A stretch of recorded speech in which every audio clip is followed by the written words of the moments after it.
Jadi ada pelayan dengan raja. Pelayan ini sangat setia dan dipercaya oleh rajanya. Sehingga setiap melakukan tindakan, pasti raja akan bertanya kepada pelayannya.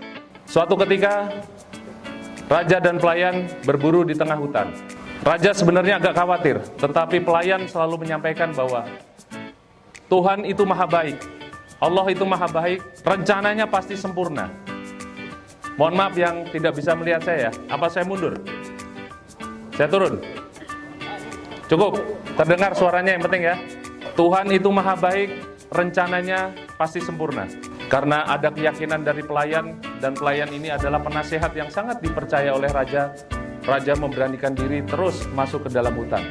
Ternyata tiba-tiba di tengah hutan, yang bersangkutan, raja tersebut diserang oleh harimau. Karena terkaget dan sambil mempertahankan diri, sang raja melawan harimau tersebut. Pelayan melihat rajanya diserang oleh harimau, segera mengambil tombak dan membunuh binatang tersebut. Tapi sayangnya, salah satu jari dari raja sudah putus, digigit oleh harimau tersebut. Mana apa yang kamu katakan? Tuhan tidak baik. Tuhan tidak baik sama saya. Terbukti tangan saya terputus. Tapi pelayan tetap menyampaikan bahwa, Raja, percayalah, Tuhan itu maha baik dan rencananya pasti akan sempurna. Tiba sampai di istana, sang raja menyampaikan kepada pengawal, tangkap pelayan itu, masukkan ke dalam penjara. Dia sudah berbohong, sehingga saya sampai kehilangan jari saya.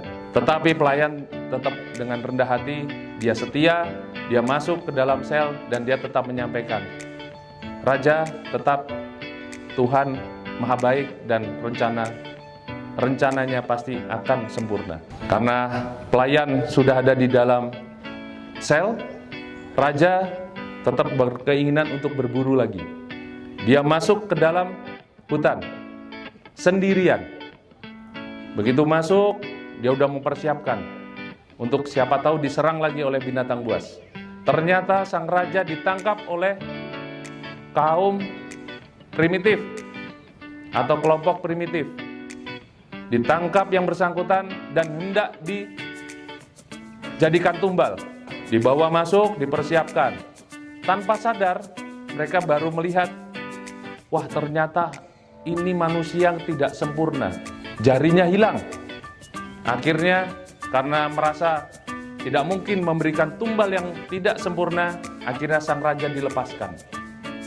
Begitu dilepaskan, sang raja merasa senang, kembali ke istana dan segera melepaskan pelayannya. Segera melepaskan pelayannya, menyampaikan ternyata benar, Tuhan maha baik, Allah maha baik dan rencananya sempurna. Tetapi kenapa kamu kok rencana Tuhan tidak baik sama kamu? Kok masih kamu di dalam penjara selama saya perintah kemarin? Itulah raja. Seandainya saya ikut masuk ke dalam hutan, mungkin saya yang akan mati atau dikorbankan. Karena apa? Inilah salah satu bukti bahwa Tuhan maha baik, Allah maha baik, rencananya pasti sempurna. Jadi yakinlah rekan-rekan semua, Bapak dan Ibu yang hari ini melaksanakan gelar pasukan dan selama 13 hari ke depan melaksanakan operasi pengamanan Ketupat Agung 2024. Ingat, Allah itu maha baik, Tuhan itu maha baik dan rencananya sempurna. Kita yakin, kita harus benar-benar percaya bahwa inilah salah satu ladang pahala yang diberikan oleh Tuhan kepada kita. Jangan sia-siakan, jangan makan tulang, jangan terus ele-elean. Karena apa? Sekali lagi, ini adalah rencana Tuhan dan ini adalah yang terbaik. Ini akan mendapat salah satu hal yang bisa membuat Tuhan atau Allah akan tersenyum. Bayangkan kalau seandainya tamunya Pak Bupati, tamunya Kapolres, tamunya Dandim dilayani. Kira-kira pimpinannya akan senang tidak? Senang kan? Dilayani oleh kalian. Tetapi ini bayangkan, ini kita tarik ke atas, ini Allah, Tuhan yang menyajikan hamba-hambanya untuk dilayani, dan hamba-hamba yang dilayani itu senang, tentu Allah akan senang dan tentunya akan kembali kepada kita lebih berkali-kali lipat. Setuju ya? Jadi saya minta tidak ada yang makan tulang, tetap semangat. Semoga ini menjadi ladang pahala kita yang akan kita tuai di kemudian hari.